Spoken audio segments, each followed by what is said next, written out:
when a toilet turned into a crime scene in Japan. Back in 2011, Japan was rocked by the catastrophic 3/11 earthquake, an event that triggered one of the worst nuclear disasters in history. A massive leak at the Fukushima Daiichi nuclear power plant in Fukushima Prefecture. That disaster made Fukushima infamous worldwide, a name now tied to tragedy. But today, we're not here to talk about the nuclear meltdown that grabbed global headlines. Instead, we're going to dive into a much stranger and more mysterious story. A bizarre death that took place inside a toilet in Fukushima long before the nuclear crisis. Let's set the scene.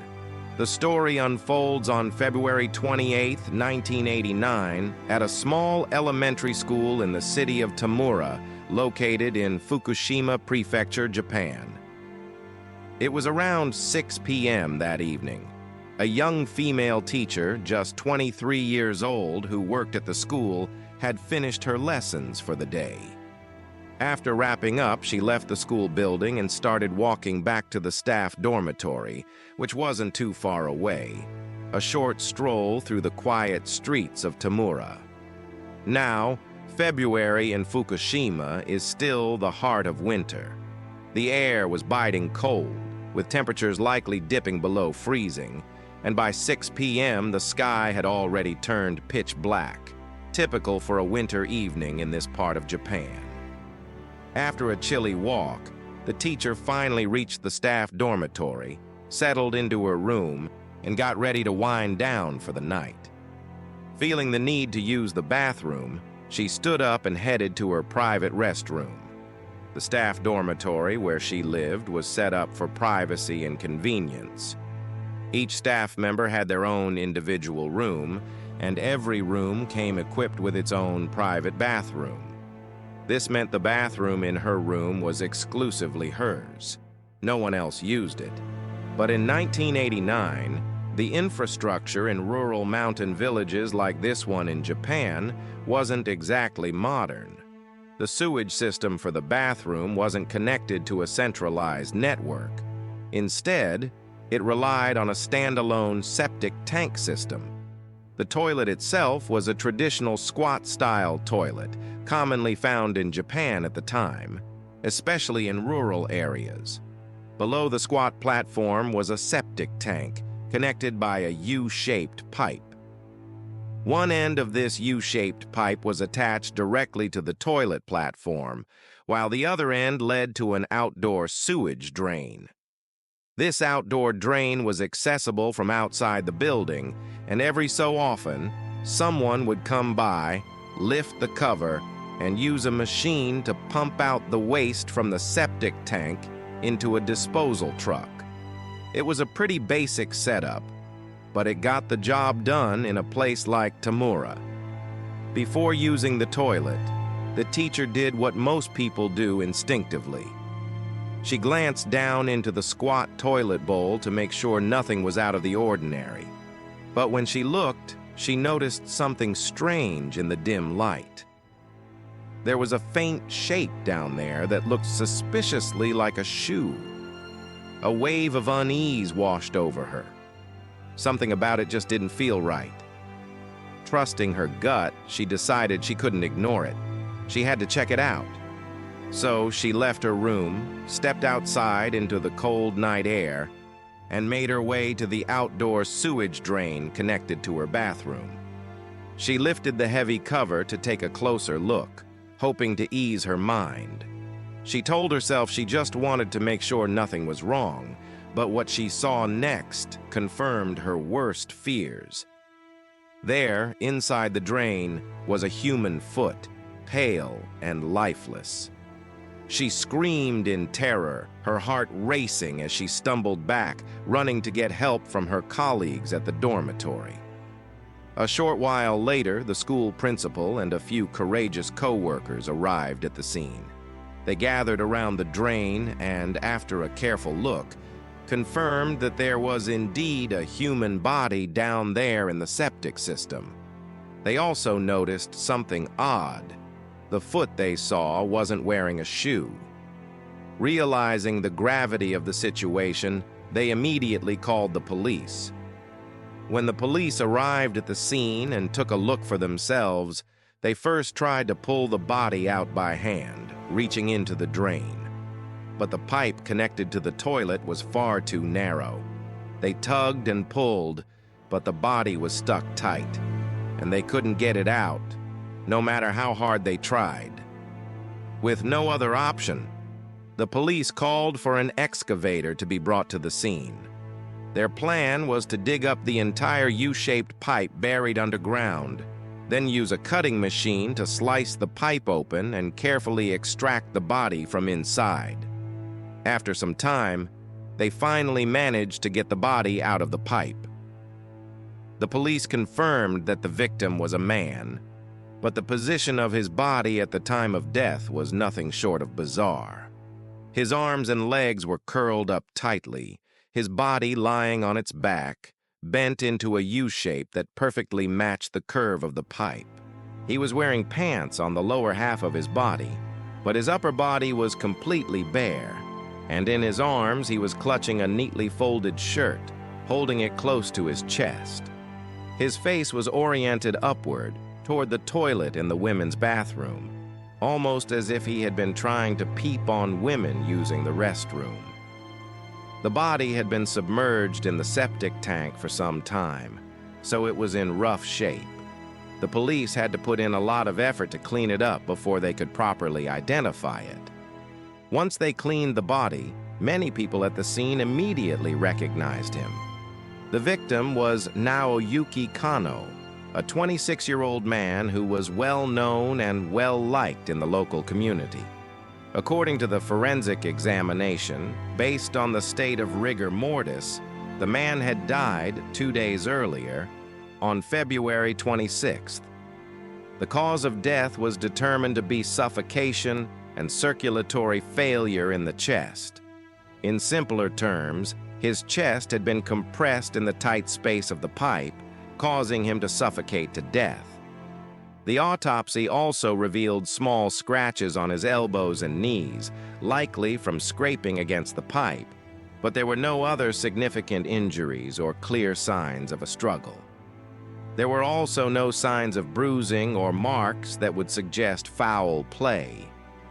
After conducting a series of investigations, the police quickly closed the case, concluding that they couldn't find any evidence of a crime. Their official report stated that this was an accidental death, likely caused by the man attempting to peep on women using the bathroom. The police believed he had crawled into the pipe to spy and ended up getting stuck, leading to his tragic death. But neither the man's family nor the local community could accept this explanation. To them, it just didn't add up. Everyone in the village knew Naoyuki Kano, and they saw him as a young man with a bright future ahead of him. He was a business manager for a company that handled maintenance work at the Fukushima Daiichi nuclear power plant. He was talented in so many ways.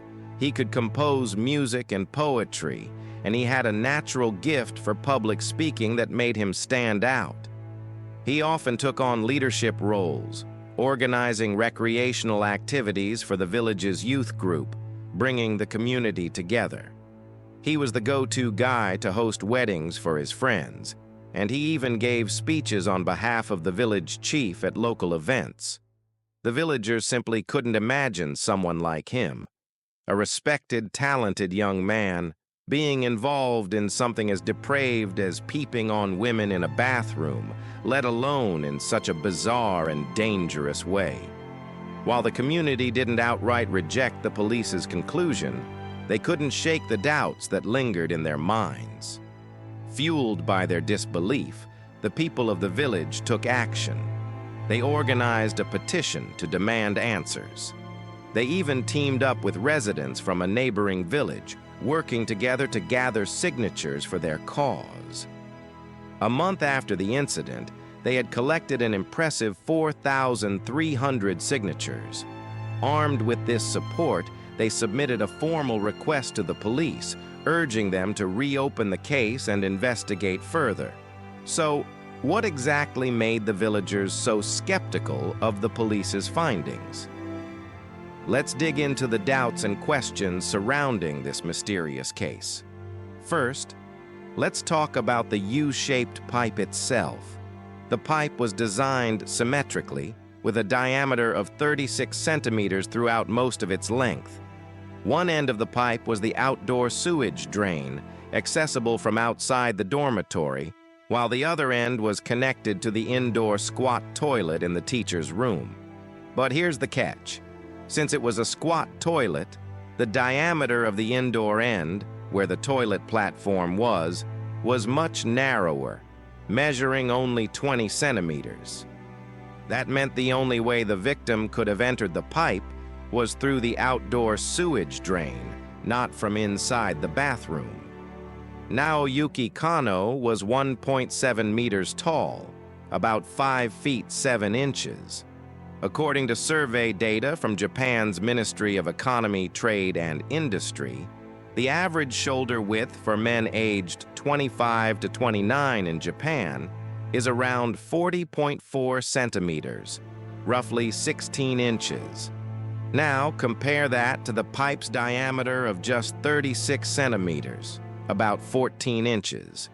His shoulders were wider than the pipe itself, making it extremely difficult, if not impossible, for him to fit inside, let alone maneuver into a seated position in such a tight space. To test this theory, the victim's father took matters into his own hands. He reassembled the cut sections of the pipe that the police had removed and tried to fit inside it himself, just to see if it was even possible. His conclusion? There was absolutely no way to get in there, whether he was wearing clothes or not.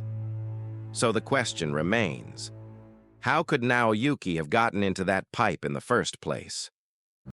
Let's consider the weather at the time of the incident. It was February in Fukushima, Japan, a time when winter still had a firm grip on the region. Temperatures were frigid, and the inside of a damp sewage pipe would have been even colder, a wet and freezing environment. The investigation revealed that Naoyuki died on February 26th, and at that time there was still about 20 centimeters, around 8 inches, of snow on the ground. In such harsh, freezing conditions, it's hard to imagine someone willingly being shirtless from the waist up, as Naoyuki was when his body was found. And even more puzzling, he was clutching a folded shirt in his arms, holding it tightly against his chest as if protecting it. This strange posture and behavior are incredibly difficult to make sense of. Why would someone strip off their shirt in the freezing cold, crawl into a pipe, and hold on to a folded shirt like that? During the autopsy, the forensic examiner made a few key observations. They found small scratches on Naoyuki's elbows and knees, likely from scraping against the rough interior of the pipe as he got inside. But aside from those minor marks, there were no other injuries on his body. No bruises, no cuts, nothing that would indicate a struggle or an attack. Based on the autopsy report, the forensic team concluded that Naoyuki was still alive when he entered the pipe, and he died of suffocation after his chest was compressed in the tight space. If he had been dead before entering the pipe, the forensic examiner would have been able to determine a different cause of death right away. And if someone had forced him into the pipe while he was still alive, there would have been clear signs of injury, bruises, scratches, or marks from a struggle. But his body showed no such evidence of foul play. When the police found Naoyuki's body, they noticed he wasn't wearing any shoes. They searched the pipe and found one of his shoes stuck inside. This was the shoe the teacher had spotted when she first looked into the toilet. It was later confirmed to belong to Naoyuki. But here's where things get even stranger. The police later searched the surrounding area and found his other shoe, but it wasn't anywhere near the scene.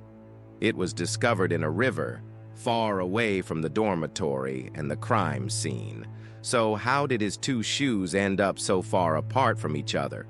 Let's take a step back and look at the relationships involved. The victim, Naoyuki Kanno, and the female teacher who discovered his shoe were actually close friends. Naoyuki also had a great relationship with the teacher's boyfriend. The three of them were a tight-knit group, and they knew each other's daily routines and schedules inside and out. Before this incident, the teacher had been dealing with a disturbing problem. She had been receiving harassing phone calls from an unknown person. Naoyuki and her boyfriend stepped in to help. They recorded the harassing calls and turned the recordings over to the police to investigate. On top of that, Naoyuki took it upon himself to dig deeper, trying to help the teacher figure out who was behind the harassment. He was determined to get to the bottom of it and protect his friend. Naoyuki's body was discovered on February 28th, but he had died 2 days earlier, on February 26th. The last person to see him alive was his father. According to his father's account, on the morning of February 24th at around 10 a.m., he was sitting in the living room watching TV. He overheard his son speaking just outside the door, saying, "I'm going out to look into something." After that, Naoyuki disappeared. No one saw or heard from him again. So, where was he during those 2 days he was missing? Interestingly, this time period coincided with a significant national event in Japan: the death of Emperor Showa, also known as Emperor Hirohito. The emperor's funeral was held on February 24th, and because of this, Japan was observing a period of national mourning. During this time, most people had time off from work and school. The teacher had taken leave to visit her hometown, and she was away from the dormitory from February 24th to February 27th. That means she wasn't even at the dormitory during those days. And Naoyuki knew that. He was fully aware that she wouldn't be back until the 28th, and he also knew that she was the only one who used that bathroom in her room. So, the idea that he would crawl into a freezing cold pipe and lie there for 2 whole days in the middle of winter just to peep on her when she returned seems completely absurd. It just doesn't add up. There's no logical reason for him to do that. When the police searched the area around the crime scene, they found something else that raised more questions. Naoyuki's car was parked in the lot near the staff dormitory. The keys were still in the ignition, as if he had parked there temporarily and planned to come right back. If he had intended to leave for good, he likely would have taken the keys out of the ignition. This detail suggests he might not have planned to be gone for long. Some people started to question the teacher's story, pointing out a few odd details. They said, "It was dark that evening, the bathroom light was dim, and the pit under the squat toilet was deep. How could she have clearly seen a shoe all the way down there? And here's another thing. After spotting the shoe, she didn't immediately run to get help from others. Instead, she went outside by herself in the cold and dark and opened the heavy sewage drain cover to take a closer look. That's a pretty bold move for someone who was already scared." Some began to speculate. Could the teacher herself be the culprit? Did she pretend to look down into the toilet and then deliberately open the drain cover outside so that others would discover the body and she could play innocent? There's no evidence to support this theory, though, and the teacher had no clear motive to harm Naoyuki. Here's another piece of the puzzle. More than a month before this incident, there had been an accident at the Fukushima Daiichi nuclear power plant, where Naoyuki's company was responsible for maintenance work. The weld on the impeller of the cooling pump in reactor number 3 had failed, causing a large amount of metal debris to spill out into the system. This malfunction forced reactor number 3 to shut down completely. The person held responsible for the accident was so overwhelmed with guilt that they took their own life shortly after the incident. That person was a colleague of Naoyuki's at the company. Could this accident and the fallout from it have something to do with Naoyuki's death? It's possible that the stress and scrutiny surrounding the incident played a role in what happened to him. Let's look at another event that happened shortly before the incident. Just 10 days earlier, the village had held a highly competitive election for the position of village chief, a big deal in a small community like this. With his natural charisma and gift for public speaking, Naoyuki was a standout candidate in the race. At the time, Fukushima was a region divided over a major issue: the presence of the nuclear power plant. Some residents supported the plant, believing it brought jobs and economic growth to the area, helping the local community thrive. Others opposed it, worried about the potential health risks and environmental dangers posed by nuclear energy. These two sides clashed fiercely, creating a tense atmosphere in the region. The village chief, however, held significant influence. Their voice carried weight, and to some extent, they could even influence decisions about whether the nuclear plant would stay or go. It's possible that Naoyuki, as a candidate, uncovered something shady behind the scenes of the election, something that might have put him in danger. Could he have discovered a secret or a scandal that led to his death as a way to silence him? When you consider the timing of his death and the potential motives involved, this theory seems plausible, and it's one of the biggest doubts in the minds of the locals. What makes it even more suspicious is that the incident happened right after the election, adding fuel to the speculation. But even with all these theories, we still come back to the same fundamental question: how could Naoyuki have possibly fit into that pipe? Despite all the doubts, the case was officially closed as an accidental death. But in reality, none of the theories fully explain what happened. There's no single explanation that ties everything together perfectly. In the end, the villagers' request for a reinvestigation didn't gain any traction with the police. The authorities responded by saying there simply wasn't any evidence to suggest this was a murder. No new leads, no new clues. Without any fresh evidence to work with, the case was left unresolved and eventually faded into history. Now more than 35 years have passed since that strange and tragic day. Yet, to this day, many people in the community remain convinced that this was not a simple accident. They believe it was a carefully orchestrated murder, staged to look like an accident with every detail meticulously planned. The truth, though, may be something only the dead man himself could tell us. What do you think about this mysterious case? Do you believe it was an accident, a murder, or something else entirely? Drop your theories and thoughts in the comments below. I'd love to hear what you think. Thanks for watching, and I'll see you in the next video.